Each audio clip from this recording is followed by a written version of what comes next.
Hello and welcome. My name is Sean, and I am one of the collaborators helping to design this course of the history of the modern world. And today I'm just going to go through what are some of the goals and objectives of this course, and then take you kind of lesson by lesson and let you know what you will be studying, what to expect, and what will be expected of you. First, what you need to know is that this course is kind of just a straight ahead history course that charts the world from the 1700s to today. And so we're going to cover things like the Industrial Revolution, communism, the space race. There's a lot of things in here. And although there looks like there's only about 7 lessons, those are very densely packed. So let's get started on what each lesson is. And at the end, I'll explain to you what the project will be. So the first lesson is on the Atlantic revolutions. And basically that just means Europe and America and the Atlantic in the middle there.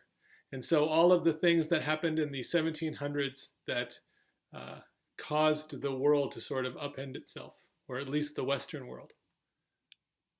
A good jumping off point for this lesson is the Enlightenment, in which many of the ideas that a lot of these governments were founded upon came from the Enlightenment. And then from there we go into the 7 Years' War, which happened in Canada, and it was between the British and the French, and encompassed lots of smaller groups.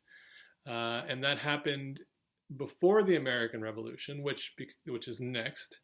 And the American Revolution is the first revolution in which basically people rebelled against a king and overthrew a king to create some sort of democratic republic. It wasn't fully democratic, but they got rid of a monarch and then they had a democracy.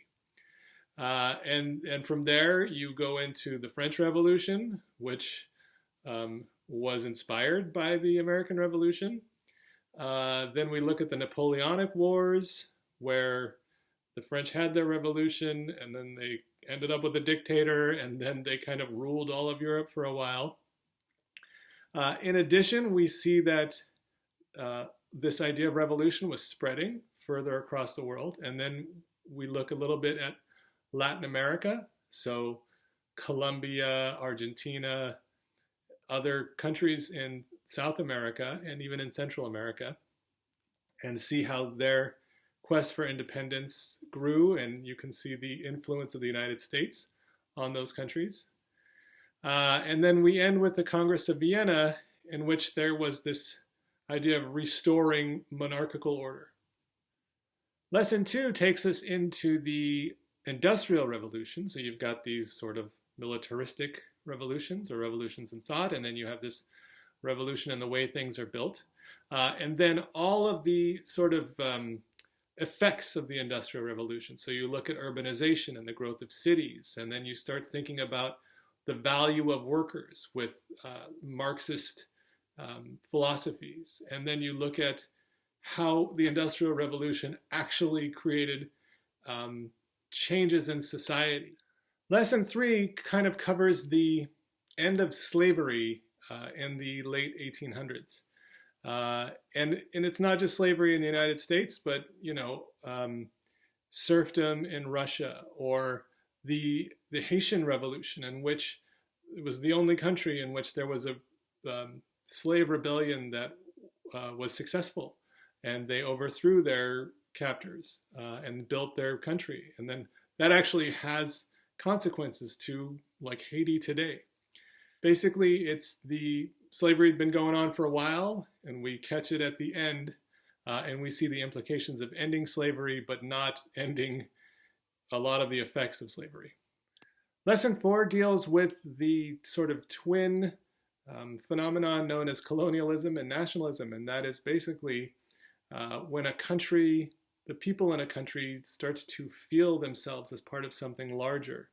And then colonialism is this effect of a country that is proud of itself and then goes out and conquers other places and then calls them part of the country. Or you look at the Japanese and their sort of the way that they create a unified Japan, or the way that the Germans create a unified Germany. At the end of the 1800s is when countries started to sort of solidify and see themselves as something greater than just the principality of something in this German land, to now we are all Germans. And then you even see the effects of the United States gaining its power and not colonizing so much, but just sort of saying, we are the police of this area. And then even this idea of the United States being the police of an area has implications today, of course.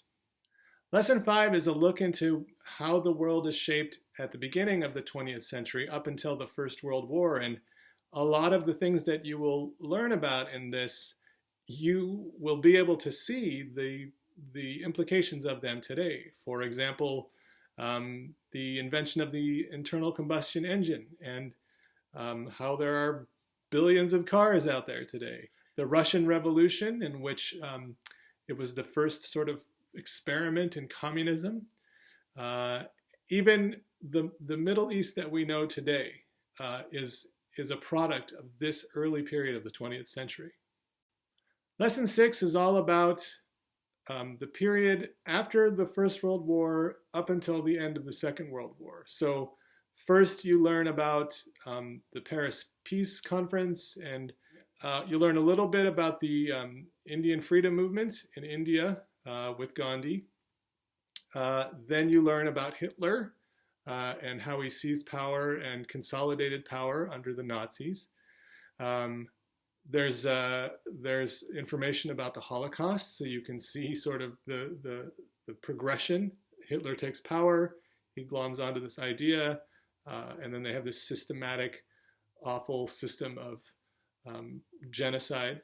And then we talk a little bit about World War II, but mostly it's about the Manhattan Project and how the Americans developed the nuclear bomb, which ended the war.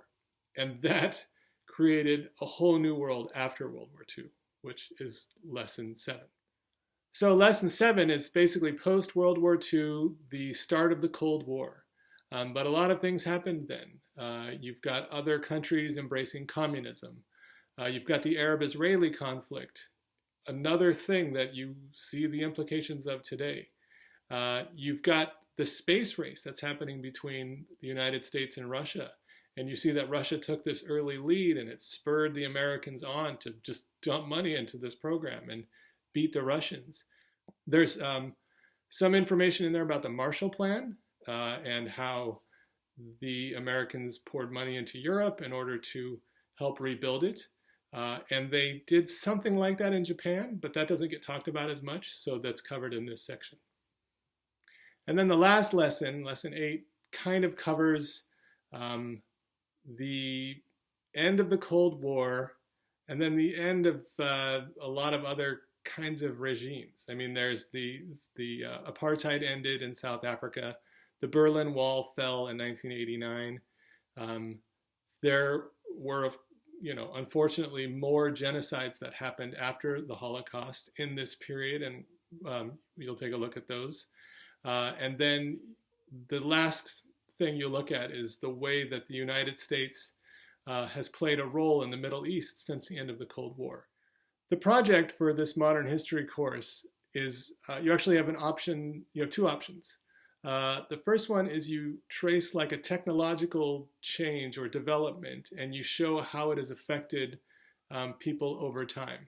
But for example, if you take the steam engine, and then you kind of show the evolution of the steam engine and where it is today from where it started. The second option is to choose a belief system or an ideology or an economic doctrine, something that's dogmatic, that you kind of figure out how it started, who it affected, and then trace that to its sort of ultimate conclusion. And where is it today?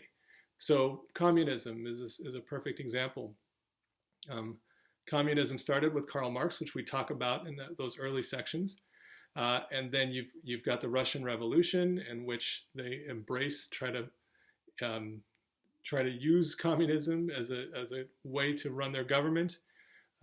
Communism today exists in some kind of form. Maybe it's not Karl Marx's form.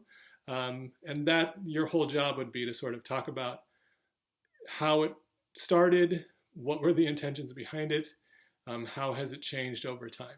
So you either write a paper about a technological development or an ideological development and trace it from its roots to where it is today.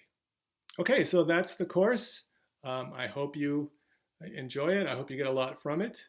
And I am one of the experts on the course, so I might see you when you get to the end. Good luck.